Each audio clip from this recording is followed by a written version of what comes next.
Bismillahirrahmanirrahim. Bapak Ibu sekalian, coba datangkan di benak kita semua yang disembah selain Allah.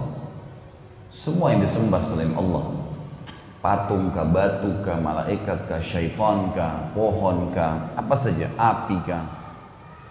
Semua itu dalam ajaran baginda Nabi SAW adalah makhluk sama dengan kita. Kita sama dengan air, sama dengan batu, sama dengan api, sama dengan malaikat, sama dengan jin, sama dengan tumbuh-tumbuhan, sama dengan hewan-hewan sebagai makhluk kesamaannya. Ciptaan sang pencipta Allah. Karena memang selalu kita kumandangkan la ilaha illallah.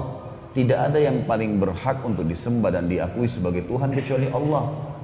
Maka semua itu makhluk. Tidak perlu kita menggantungkan nasib kita, apalagi kalau sampai tunduk, cinta, menyembah dalam bahasa sederhananya atau langsung difahami kepada benda-benda ini semua. Karena patung yang disembah, pohon yang dianggap keramat, semuanya apapun yang disembah selain Allah ini nggak punya andil sedikit pun di alam semesta ini. Nggak di pergantian siang malam, tidak pada persiapan minuman air kita, tidak pada menghilangkan rasa lapar kita, tidak pada menghilangkan haus kita, tidak pada menghilangkan capek kita. Tidak ada andilnya. Bahkan patung-patung yang disembah, pohon-pohon yang disembah, semuanya mengikuti fenomena alam. Kalau malam ya gelap juga, kalau siang juga gelap, kalau hujan ya basah. Apa andil mereka? Apa yang mereka bisa lakukan semuanya? Allah Subhanahu wa ta'ala banyak menantang dalam Al-Quran kepada manusia agar berfikir baik-baik tentang masalah ini. Ayat Al-Quran yang paling masyhur adalah bunyinya a'udzubillahi minasyaitonirrajim, ya ayuhan nas duriba mathalun fastami'u lah. Hai sekalian manusia, semua manusia diajak ngomong sama Allah, bukan cuma orang beriman. Diberikan perumpamaan, fikirkan baik-baik.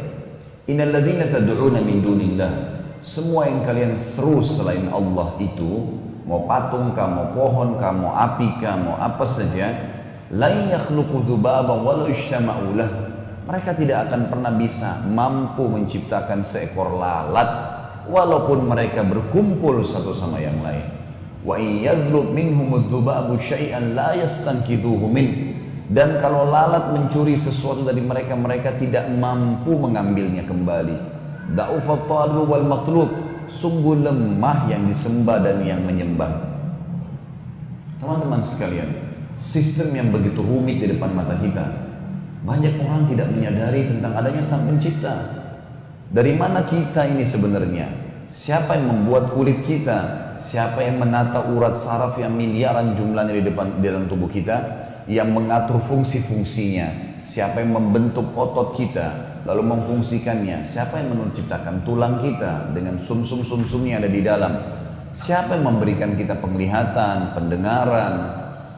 Adakah andil dari patung, dari pohon, sesuatu dengan itu semua?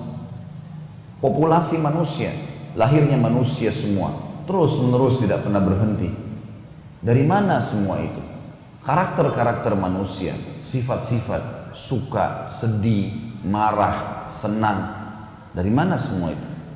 Apakah begitu saja terjadi seperti orang-orang ateis katakan? Mereka akan mentok ke sebuah titik nanti. Kalau ini terjadi begitu saja, dari mana awalnya? Mereka tidak punya jawaban pada saat dikatakan dari mana awalnya. Orang beriman kepada Allah, teman-teman sekalian, punya jawaban. Oh, kita dari manusia pertama namanya Adam, dari tulang rusuk yang diciptakan Hawa.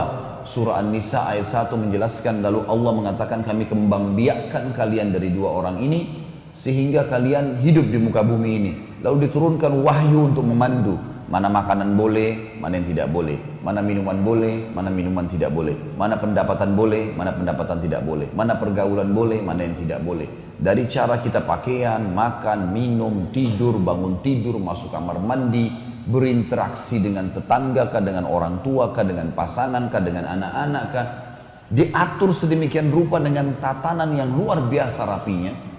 Sampai mati pun disampaikan bagaimana. Nanti pun ada kebangkitan diberitakan.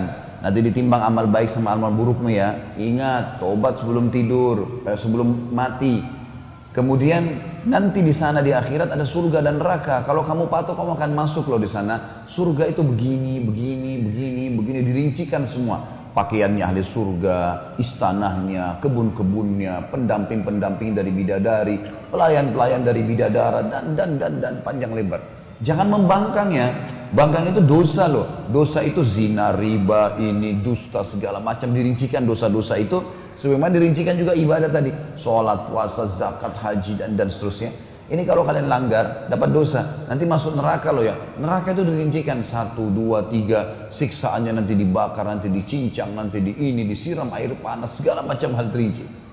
Kalau Bapak Ibu lihat di YouTube ceramah saya yang ketik Khalid Basalamah, surga dan neraka. Ada bahasan bedah buku khusus di Jakarta. Itu memang teman-teman sekalian saya panjang lebar bahas bedah sebuah buku. Dan buku itu Masya Allah sangat bagus. Judulnya Rasulullah SAW bercerita tentang surga dan neraka. Kita sudah dirincikan semua, orang beriman tahu dari mana asalnya, apa tujuan hidupnya, bagaimana dia mati, gitu. Kemudian bagaimana pembangkitan, bagaimana nanti masuk di akhirat ada surga dan neraka, bagaimana keabadian.